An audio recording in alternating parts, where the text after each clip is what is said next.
Hello everyone, स्वागत है exam India के चैनल पर। आप सभी का एग्ज़ाम इंडिया 24 के चैनल पर सभी का स्वागत है।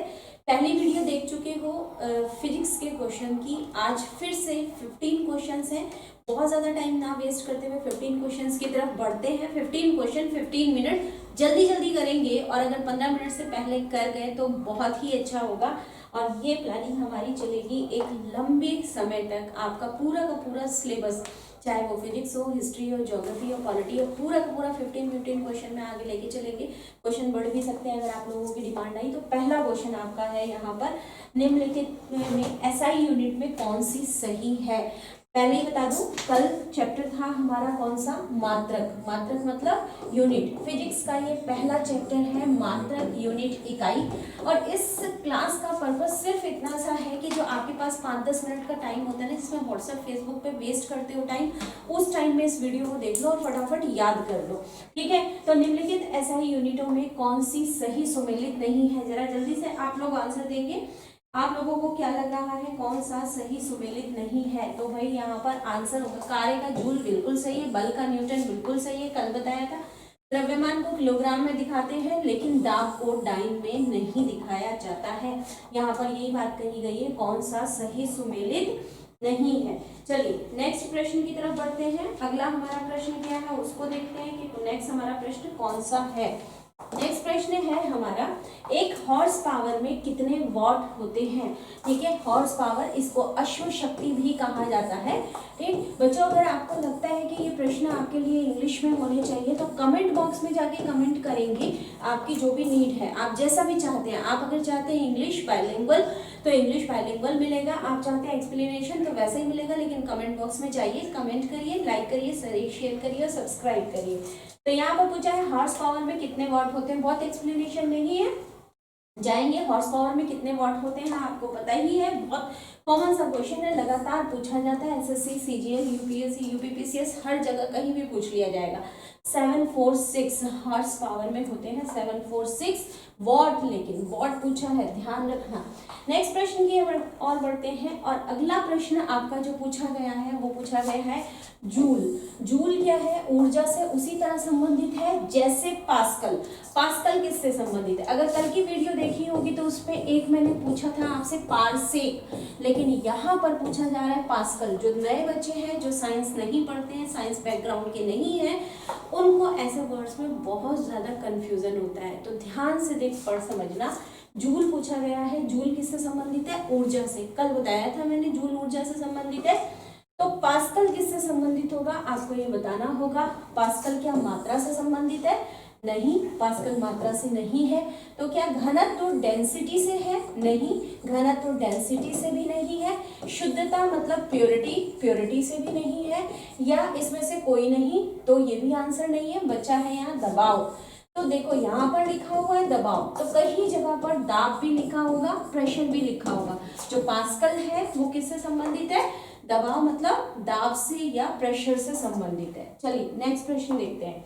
ठीक है, अगले प्रश्न की तरफ। आप लोगों को लग रहा होगा बहुत जल्दी जल्दी हो रहा है, लेकिन हमारे पास कुछ इस तरीके के मैसेज आए कि मैम फटाफट करवा दो, ताकि हम लोग जल्दी जल्दी क्या कर लें, रिवीजन कर लें। जिन लोगों को पता है और जिनको नहीं पता है वो 5-10 मिनट में वीडियो देख के कंप्लीट कर ले, उसको याद कर ले अच्छे से। तो निम्नलिखित में से कौन सी एक ऊष्मा की इकाई नहीं है? यहाँ पर पूछा गया है ऊष्मा, ऊष्मा की इकाई नहीं है। यहाँ पर ध्यान दीजिए, बताइए kilo calorie, kilo joule, what या कैलोरी। अभी आपको 1-2 शब्द तो अभी आपने पिछले क्वेश्चन में देखे हैं, तो आपको बताना है कौन सी ऊष्मा की इकाई नहीं है। Calorie, kilo calorie, kilo joule या वॉट। तो अभी मैं बता के गई थी ना, पीछे वॉट आया था ना, तो वॉट क्या है, ऊष्मा की इकाई नहीं है, ध्यान रखना है। कैलोरी कहीं पे भी आ जाएगा, कैलोरी में अगर जुड़ा हुआ है तो वो ऊष्मा से संबंधित है। ठीक है, कैलोरी और ऊष्मा से रिलेटेड हम बात करेंगे जब हम बायोलॉजी पढ़ेंगे, तो वहां पे भी इसको मैं कोरिलेट करके समझाऊंगी, लेकिन यहाँ नहीं। ये क्वेश्चन है, इन क्वेश्चन का मकसद ही सिर्फ यही है, क्वेश्चन देखो आंसर बताओ, क्वेश्चन देखो आंसर बताओ, फटाफट फटाफट। ठीक है, नेक्स्ट आगे बढ़ते हैं और देखिए 1 किलोमीटर दूरी का तात्पर्य क्या है। तो भाई ये तो बहुत ही नॉर्मल सा क्वेश्चन है। और हंसाने वाला क्वेश्चन है कि 1 किलो कैलोरी का मतलब 1 किलोमीटर का मतलब क्या है। सेंटीमीटर भी पूछा है, मीटर भी पूछा है। तो 1 किलोमीटर में 1000 मीटर होता है, सबको पता है। सिली क्वेश्चन तो कहूंगी नहीं, इसलिए नहीं कहूंगी कि बहुत सारे हमारे नए बच्चे होते हैं जिन्होंने तैयारी शुरू की होती है, वो कंफ्यूज हो जाते हैं जब एग्जाम में मीटर सेंटीमीटर ऐसे करके दिया जाता है। तो केवल और केवल प्रश्न का आंसर बताना यहाँ मकसद नहीं है, यहाँ आपको ये भी बताना है कि प्रश्न कैसे आता है, उसके ऑप्शंस कैसे आते हैं, कहाँ गलती हम करते हैं। तो इसीलिए यहाँ पे आंसर नहीं लिखे गए, क्योंकि जब आपके सामने प्रश्न आ रहा है तो आप फौरन केबीसी की तरह आंसर दीजिए, है ना। तो जैसे ही आप केबीसी की तरह आंसर देंगे और फिर मैं सही आंसर बताऊंगी तो आपको पता चल जाएगा आपने कितने क्वेश्चन को सही किया, कितने को गलत किया। ऐसे क्विज पूरा दिन करते रहना चाहिए, ठीक। नेक्स्ट आ जाते हैं, एक पिकोग्राम में पूछा है, पिकोग्राम बराबर होता है, पिकोग्राम किसके बराबर होता है। तो भाई आपको पता होगा कि द्रव्यमान की कुछ इकाइयां होती है, द्रव्यमान की कुछ इकाइयां, बहुत से लोगों ने शायद ना सुना हो पिकोग्राम। द्रव्यमान की कुछ इकाइयां होती हैं, जैसे मिलीग्राम होता है द्रव्यमान की इकाई। अगर हम देखें तो मिलीग्राम होता है, माइक्रोग्राम होता है, माइक्रोग्राम होता है, नैनोग्राम होता है, माइक्रोग्राम ये द्रव्यमान की इकाइयां हैं, नैनोग्राम होता है और पिकोग्राम होता है, पिकोग्राम। तो आपको बताना है कि पिकोग्राम कितने के बराबर होता है। तो अगर हम यहाँ बात करें तो जो एक पिकोग्राम है वो हमारा होता है 10 की घात -12, 10 टू द पावर -12 ग्राम के बराबर होता है। एक इसमें फेम्टोग्राम भी इकाई होती है बच्चों, याद रखना। जो फेम्टोग्राम है वो किसकी इकाई है, द्रव्यमान की इकाई है। तो एक प्रश्न और हो गया, कैसे हो गया, द्रव्यमान की इकाइयां मिलीग्राम, माइक्रोग्राम, नैनोग्राम, पिकोग्राम, फेम्टोग्राम, इनकी क्या इनके मान है वो बात धीरे धीरे करेंगे। अभी हमने यहाँ देखा कि पिकोग्राम का मतलब होता है 10 टू द पावर -12 एक ग्राम। नेक्स्ट क्वेश्चन की तरफ बढ़िए, पास्कल इकाई है, पास्कल किसकी इकाई है। तो पास्कल अभी प्रश्न आया था अभी थोड़ी देर पहले, अगर आपको पता हो, लेकिन वहां पर ऑप्शन चेंज थे। देखो मकसद पूरा समझना इस वीडियो का, मकसद यही है कि क्वेश्चन और उनके ऑप्शंस किस तरीके से बदलते हैं। एक ही प्रश्न होता है, ऑप्शंस बदल जाते हैं, हम कंफ्यूज हो जाते हैं। तो पास्कल किसकी इकाई है, मैंने आपको बताया था कि पास्कल जो है वो दाब की इकाई है, ठीक है, दाब की इकाई है। तो यहाँ पर आर्द्रता, ह्यूमिडिटी नहीं, वर्षा की नहीं, तापमान की नहीं, दाब की, पास्कल, ठीक है। पास्कल किसकी है, दाब की इकाई है, ठीक, क्लियर हो गया। चलो नेक्स्ट प्रश्न की तरफ बढ़ते हैं, और नेक्स्ट प्रश्न हमारा है 1 किलोग्राम पर सेकंड स्क्वायर दाब जो है वो किसके समतुल्य होता है। बच्चों ये क्वेश्चन पूछा गया है, एग्जाम में आया हुआ क्वेश्चन है। यहाँ पर थोड़ा सा इसको कैलकुलेट करना पड़ता है, लेकिन हम डायरेक्ट यहाँ पर इसका आंसर आपको याद करा दे रहे हैं। 1 किलोग्राम प्रति सेकंड स्क्वायर जो है वो किसके कितने दाब के समतुल्य होता है, ये पूछा गया है। ये जो दाब है ये किसके समतुल्य होता है, यहाँ पर आपसे पूछा गया। तो यहाँ पर ये आपका जो होगा आंसर 1 बार के इक्वल होगा, इतना याद कर लो। इसे सॉल्व करना बताएंगे, फिर बाद में देखेंगे इसे सॉल्व हम कैसे करते हैं, ठीक है। एक डाइन बराबर पहले निकालेंगे, फिर एक बार बराबर हम निकालेंगे, और डाइन और बार के मान को प्रतिस्थापित करके निकालेंगे, तब जाके ये निकल के आएगा। तो हम इसको जब समझने वाला चैप्टर लेके आएंगे तो वहां पे आपको समझाएंगे। लेकिन यहाँ पर एकदम याद कर लीजिए 1 किलोग्राम प्रति सेकंड स्क्वायर जो दाब है वो किसके बराबर है, 1 बार के बराबर है। नेक्स्ट आ जाते हैं, नेक्स्ट क्वेश्चन देखते हैं। पारिस्थितिकी दबाव, एटमॉस्फेरिक प्रेशर की इकाई क्या है। खुद देखिए जरा क्वेश्चन को अच्छी तरीके से। क्वेश्चन पूछ रहा है पारिस्थितिकी दबाव, पारिस्थितिकी दबाव मतलब एटमॉस्फेरिक प्रेशर, इसकी इकाई क्या है। तो एटमॉस्फेरिक प्रेशर की इकाई कोई बताएगा। चलिए आप लोग कमेंट बॉक्स में जाके बताइएगा अगर आपको इसके बारे में पता है तो, क्योंकि पिछला प्रश्न इसी से रिलेटेड था। वहां पर पूछा गया था 1 किलोमीटर पर सेकंड स्क्वायर में जो दाब है उसकी क्या इकाई है, तो वो पारिस्थितिकी दबाव एटमॉस्फेरिक प्रेशर की इकाई क्या है, बार है, यहाँ पर बार, ठीक। तेल का एक बैरल, आपने देखा होगा जो तेल है उसको किस में नापते हैं, कितने बैरल, तेल को बैरल में, जब बड़ी मात्रा में जो पेट्रोल है डीजल है वो बैरल में नापा जाता है। ध्यान दीजिएगा, कहीं भी अगर लिखा हुआ होगा किसी पेट्रोल पंप पर या कहीं पर भी, या कहीं बातचीत होगी तो वहां पर बैरल में बात की जाती है, तेल को नापने के लिए बैरल। अब ये पूछा है कि ये बैरल होता कितना है, 131 लीटर, 159 लीटर, 179 लीटर या 201 लीटर। आपको बताना है कि ये बैरल जो है ये कितना होता है। मैं ये भी बताती चलूं कि जो अब करंट फिलहाल सिनेरियो में इसे घन मीटर में भी, क्यूबिक मीटर में भी मापा जाता है बैरल को, अब घन मीटर। तो कहीं पे आप न्यूज़ में पढ़ते हैं तो वहां पर अगर घन मीटर आएगा तो आप सोचेंगे कि मैम ने तो बैरल बताया था, तो इसे घन मीटर में भी मापते हैं। तो यहाँ पर एक बैरल जो है वो कितना होता है ये पूछा गया है आपसे। एक बैरल की अगर हम बात करें तो 159 लीटर के इक्वल होता है, 159 लीटर के इक्वल। क्लियर हुआ, 159 लीटर के इक्वल।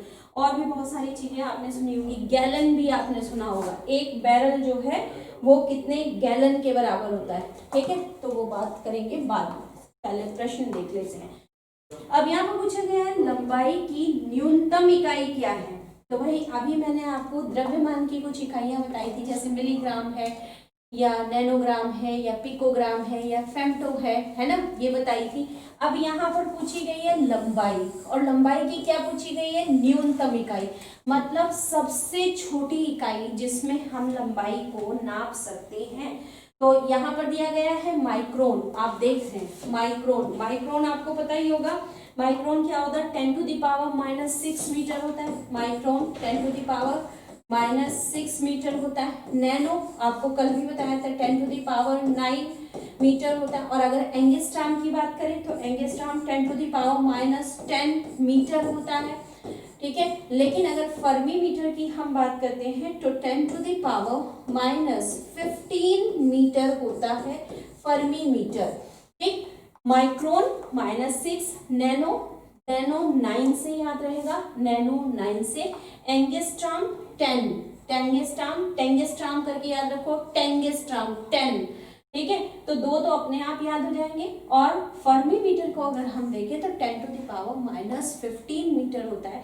तो इसका मतलब सबसे छोटी इकाई क्या हो गई, सबसे छोटी इकाई, इसको क्लीन कर देती हूँ थोड़ा सा और क्लीन करके दिखाते हैं। सबसे छोटी इकाई क्या हो गई, फर्मी मीटर, लंबाई की, ठीक, लंबाई की सबसे छोटी इकाई।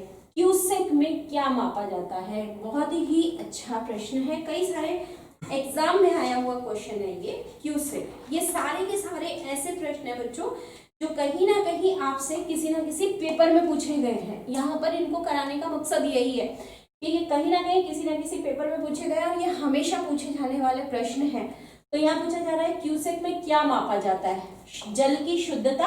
अब आपको ये तो पता है कि क्यूसेक में जल मापा जाता है, लेकिन क्या जल की प्योरिटी, कि जल प्योर है या नहीं, तो नहीं, जल की प्योरिटी तो नहीं, ठीक है, क्योंकि जल की प्योरिटी तो हम आरओ में मापते हैं ना, हम उसकी किससे, टीडीएस से नापते हैं, या हम उसके जो उसमें बीओडी है या उसके आधार पर नापते हैं कि जल प्योर है या नहीं है।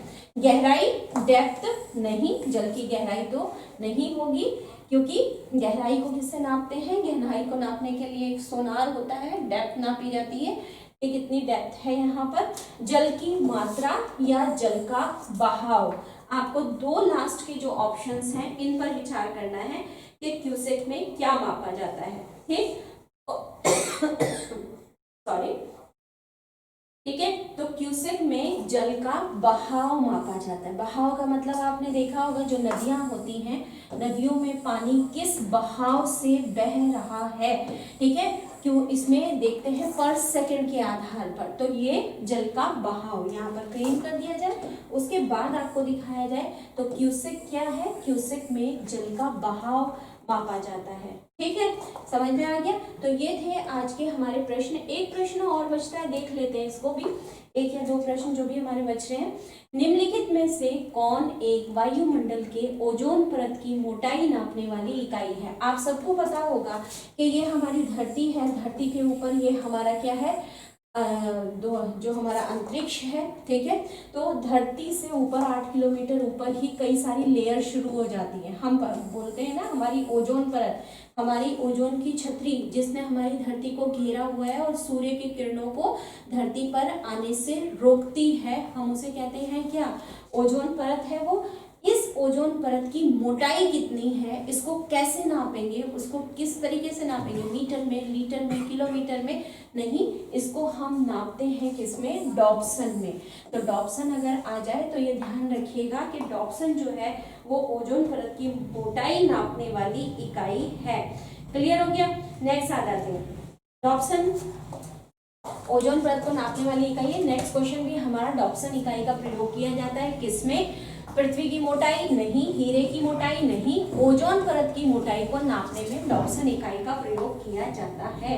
ठीक है, तो बच्चों आज के ये प्रश्न यहाँ पर कंप्लीट हुए हमारे, मेरे ख्याल में इतने ही प्रश्न थे। अच्छा, एक और रह गया है। ठीक है, एक प्रश्न और रह गया है, वो देखिए, मैंने अभी इसकी बात भी की थी कि महासागर में डूबी हुई वस्तुओं की स्थिति जानने के लिए किस यंत्र का प्रयोग किया जाता है? टाइटैनिक का नाम सबने सुना होगा, टाइटैनिक मूवी भी में भी देखी हो आप लोगों ने, है ना, बहुत बढ़िया मूवी है टाइटैनिक मूवी, अगर देखी होगी। टाइटैनिक जहाज कहाँ डूब गया था, ठीक, जब डूब गया था तो वो पता कैसे चला, बहुत सारी ऐसी चीजें हैं जो समुद्र में डूब जाती हैं, ऐसी चीजों का पता लगाने के लिए कौन सी चीजों का इस्तेमाल करते हैं, किस यंत्र का हम इस्तेमाल करते हैं, इस यंत्र की जो किस तरीके, जिस तरीके से ये काम करता है ना यंत्र, वो बहुत इंटरेस्टिंग है। तो किसी क्लास में हम वो चीजें भी समझेंगे। लेकिन जब हम किसी डूबी हुई वस्तु को पता लगाने की बात कर रहे हैं तो वो हम सोनार से पता लगाते हैं। सोनार के सो तो नहीं गया, जो भी डूबा था वो सो तो नहीं गया। तो जहां पर भी डूबी हुई वस्तु को पता लगाने की बात होती है उसको हम पता लगाते हैं सोनार से। दिमाग में एकदम बैठा लेना। ये था आज का लास्ट क्वेश्चन। इसी तरीके से बहुत छोटी छोटी सी वीडियो आपके सामने आती रहेंगी, खाना खाने के बाद, सोते सोते ऐसे ही, है ना, सुबह को उठते या ऐसे ही 2-4 मिनट में देख के और इनको रट डालिए क्वेश्चन को हमारे साथ। वीडियो को लाइक, शेयर, सब्सक्राइब करना नहीं भूलना। जो भी आवश्यकता हो, कैसी भी आवश्यकता है, किस तरह के क्वेश्चंस चाहिए, कैसे एक्सप्लेनेशन चाहिए, नहीं चाहिए, वो कमेंट बॉक्स में जाके कमेंट करना है ताकि इससे भी बेहतर वीडियो आपके सामने आ सके। Thank you.